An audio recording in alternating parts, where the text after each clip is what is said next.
দিয়াৰ বাবে বিনম্ৰতাৰে অনুৰোধ জনাইছোঁ।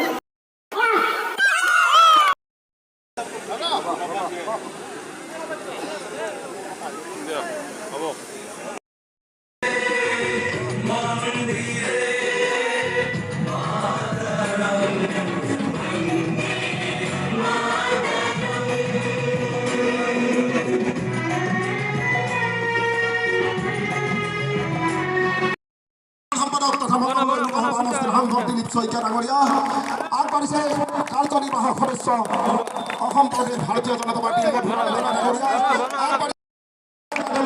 ইতিমধ্যে আমাৰ শুভেচ্ছা জনোৱা হৈছে।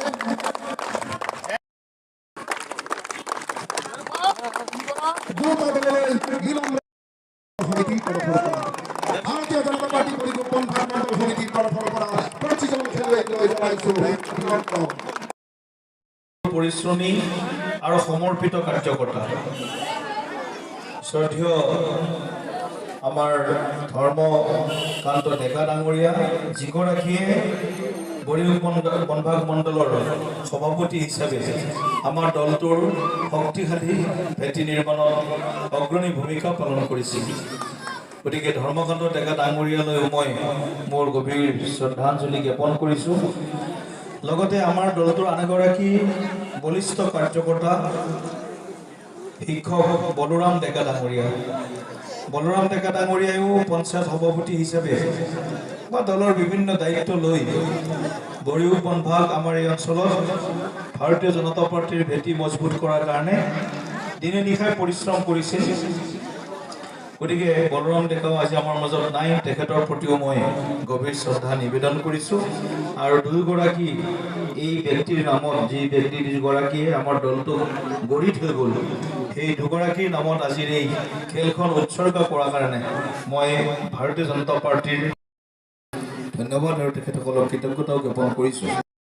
সদগতি লাভ কৰে আৰু তেখেতসকলে য'তেই নাথাকক কিয় আমাক যাতে আশীৰ্বাদ কৰি থাকে, তাৰ বাবে মই ভগৱন্তৰ চৰণত মই সেৱা জনাইছোঁ। জন্মদিন উপলক্ষে আজি ৰাজ্যজুৰি ভাৰতীয় জনতা পাৰ্টীয়ে খেল কাৰ্যসূচী, খেল দিৱস হিচাপে উদযাপন কৰিছে। আৰু আজি আমি বৰ্তমান উপস্থিত আছোঁ ঘোৰাপাৰ মিনি ষ্টেডিয়ামত। আৰু এই মিনি ষ্টেডিয়ামত ইতিমধ্যেই আজি প্ৰীতি ফুটবল খেল প্ৰতিযোগিতা আৰম্ভ হৈছে। আৰু এই ফুটবল প্ৰতিযোগিতা আমাৰ ভাৰতীয় জনতা পাৰ্টীৰ বৰিও বনভাগ মণ্ডল সমিতিৰ দ্বাৰা আয়োজন হৈছে। আৰু দুগৰাকী স্বনামধন্য আমাৰ কাৰ্যকৰ্তা প্ৰয়াত ধৰ্মকান্ত ডেকা ডাঙৰীয়া আৰু প্ৰয়াত বলোৰাম ডেকা ডাঙৰীয়া, দুয়োজনৰ স্মৃতিত এই খেল অনুষ্ঠিত হৈছে। আমাৰ প্ৰতিখন আমাৰ পঞ্চায়তে ইয়াত অংশগ্ৰহণ কৰিছে আৰু আকৰ্ষণীয় পৰ্যায়ত দিবানুখ এই প্ৰতিযোগিতাই আজি যথেষ্টখিনি দৰ্শকৰ আজি সঁহাৰি লাভ কৰিছে।